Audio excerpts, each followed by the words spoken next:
Welcome to this Operation Reveille podcast on culture stress and cultural adjustment in stability operations. Recent YouTube video of U.S. Marines urinating on Taliban corpses underscore how behavior and attitudes towards the local people can be more critical than beans, bullets, and firepower. The degree to which service members successfully partner, advise, facilitate, understand, and influence in stability operations is directly related to how they handle culture stress. Good cross-cultural adjustment takes spiritual fitness and moral leadership. National policy-directed military doctrine, training, leadership, education, and reset activities must press further than cultural awareness and language learning to wholeheartedly address culture stress and adjustment. Cultural adjustment failure has had incipient and sometimes catastrophic consequences in Iraq and Afghanistan.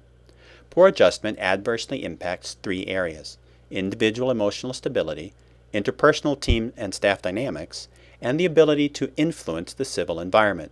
First, regarding emotional stability, stress from the foreign civil environment can cause the following four categories of reactions. 1. Anxiety, confusion, disorientation, uncertainty, insecurity, and helplessness.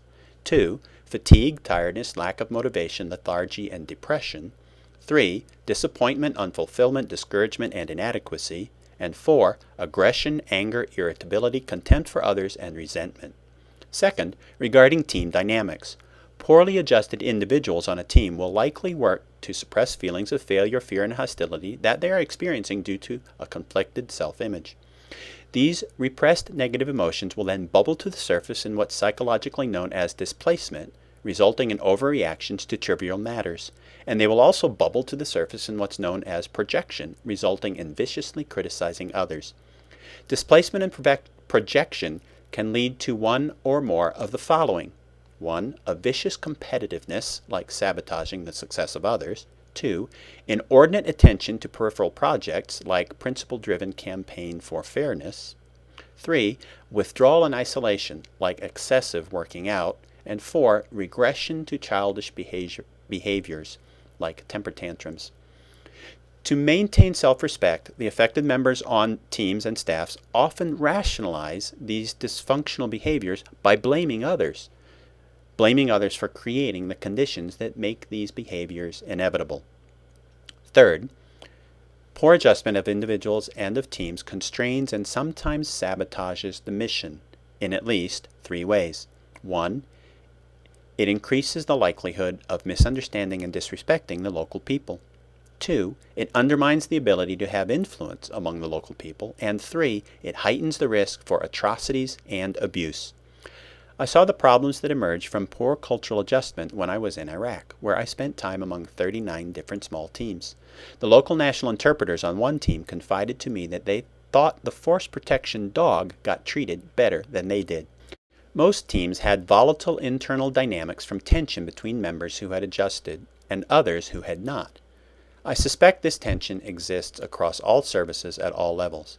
I suspect that allegations of scandal made a year ago in the Rolling Stone magazine over Lieutenant General Caldwell's use of psychological operations resources and over General McChrystal's attitude toward Richard Holbrooke have their origins in dysfunctional small group dynamics that result from different reactions to culture stress. The issue here is not whether or not the allegations are true, but the dynamics that make the situations even thinkable. I discovered during my time in Iraq that when soldiers encounter a civil environment with customs requiring significant accommodation, they typically adjust in one of three possible ways. 1. Totally reject local forms and methods. 2. Totally embrace local forms and methods. Or 3. Accommodate local forms and methods without appropriating those for themselves. Possibility number 1 breeds ethnocentrism, disdain, withdrawal, and abuse. It essentially says these people are either stupid or immature.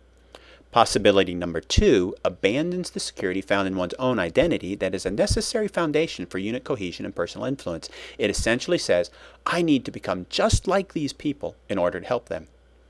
Possibility number 3 has the proper balance for effective influence. It says, these people can do it a different way. In a unit or on a staff, the best adjusted service members face hostility from colleagues at both extremes. The resultant tension sabotages unit effectiveness and undermines Army capabilities. I discovered that helping soldiers to be more secure in their own spiritual identity and helping them to understand both culture stress and stages of adjustment enhanced team dynamics and mission effectiveness. Spiritual fitness and capacity for adjustment correlate with one another. Awareness and adjustment are different. In the attributes, knowledge, skills, and be-no-do expression of Army leadership, awareness is knowledge. Cultural awareness has little influence until combined with skills and attributes to proceed towards cultural adjustment. Cultural awareness, even combined with language proficiency, does not guarantee cultural adjustment. In fact, cultural awareness without good adjustment can be a recipe for disaster. At Abu Ghraib, soldiers likely used awareness of Muslim belief that dogs are unclean and ceremonially defiling to intensify their abuse. On the other hand, soldiers who are culturally adjusted are less likely to dehumanize culturally different people. Pictures of kill teams in Afghanistan released last year by Der Spiegel magazine demonstrate how potential for abuse remains as threatening to national security as ever. The concepts of cultural stress and adjustment are not totally absent from Department of Defense doctrine, but they need exaggerated attention. The Joint Chiefs of Staff Universal Joint Task List organizes and numbers training conditions for collective tasks. It embraces training for accommodating strong beliefs and significant differences in customs in the civil environment. The Army Culture and Foreign Learning Strategy defines cross-cultural competence as a set of knowledge, skills, and attributes that enables leaders and soldiers to adapt and act effectively in any cross-cultural environment. The critical component in this definition and for stability operations is adapting. Culture stress, along with the process of cultural adjustment, is one of the greatest unaddressed challenges facing commanders at all levels.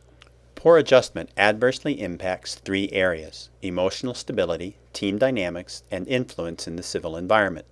Poor adjustment undermines stability operations and national security. Adjustment capacity depends upon service member attributes as well as skills and knowledge. It correlates directly to spiritual fitness.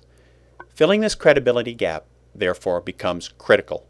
All service members with spiritual fitness and capacity to handle culture stress must rise to the challenge of helping their brothers and sisters in arms with adjustment challenges. For information on culture stress and adjustment, check out the flowchart posted at this URL.